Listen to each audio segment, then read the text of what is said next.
Hello everyone.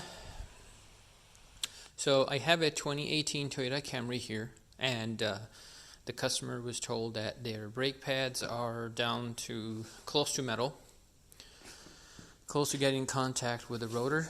So they wanted me to go ahead and replace their brake pads. So I'm going to show you how to replace the brake pads on this car today, which is 2018 Toyota Camry. It's an SE model to be exact. So I'm going to take the brake pads out, inspect them, let's see how close to metal they really are and what it takes to replace them. So if you've been following my videos before, you would know before I do a brake job, first of all I opened a brake reservoir cap open. I remove it, make sure that there's not high level of brake fluid, and sometimes people will add brake fluid when it gets low, but that just indicates you are low on brake pads and you should replace it, and the fluid should come back up once the calipers are pressed back in. So sometimes people do add it, and when I press the calipers back in, that fluid is way too much and it pushes against this cap and prevents the calipers from pushing in. It's a bit harder, so this is why I open it.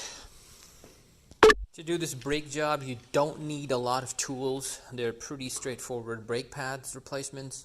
You basically need a tool to press the caliper in, caliper piston back into position, and a 14 millimeter socket or a ratchet to disconnect the caliper.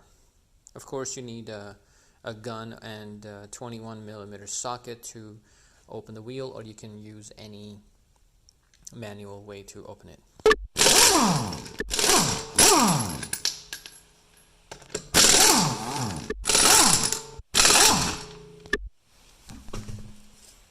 Once you have the wheel off, we're just going to take and open the bottom bolt.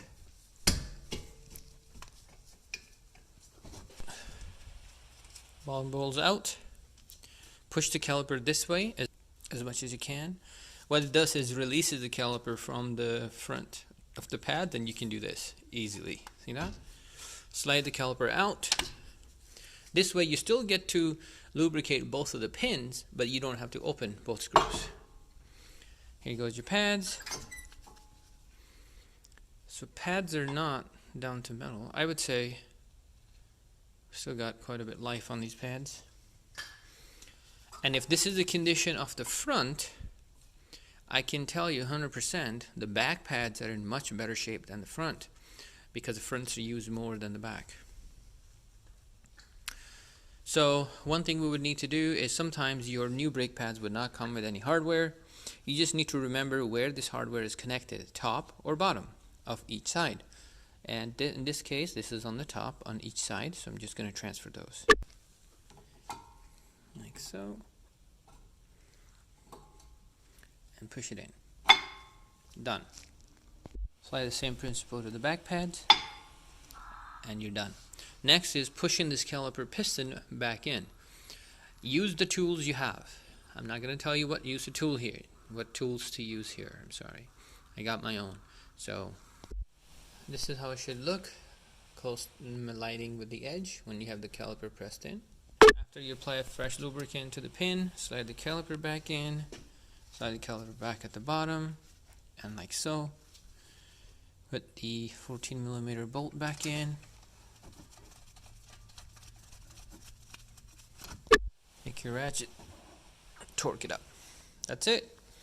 Now, it's a straightforward job, but it does take time. It's not something that you can take care of in 5 minutes.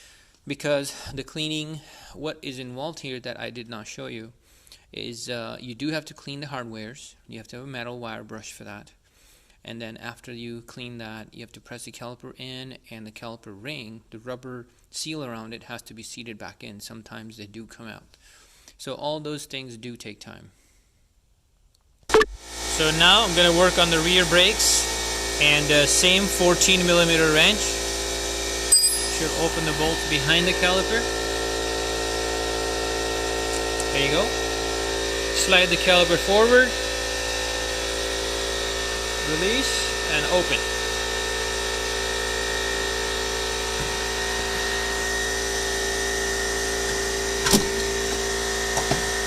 Okay. Let's take the pads out, see what condition we have them in. And you can see they're much better than the front ones, but they still have hardware. Only on this side, they're at the bottom of the pad. They're going to be at the bottom of the pad. So we're going to clean this hardware and install the pin onto the new pads and install them back in.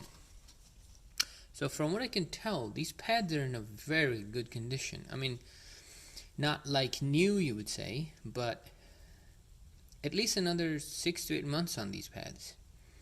But the customer was told they were down to metal. I don't know how they inspected these, so I'm going to go ahead and take the pins, transfer onto the new pads, apply the proper lubricant, and this is how the pin comes off. And then put them back in. Let's compare. This is a new pad. Here's an old pad. You can see more than 50% life on the old pad. So that's how the new pads are supposed to look like. We got the pin on. We're just gonna slide them back in like so. Go. The new pad for the back side and apply it the same way. Pull on these things right there. And you got the pad back in. And just like the front caliper, the rear caliper piston has to be pushed back in. And like I said, use your own tools. Here's how it should look like when it's pressed back in. And now you should be able to slide the caliper back on. And before doing that, you just gotta lubricate.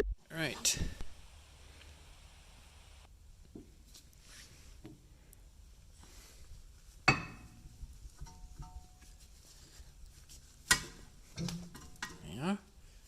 Drop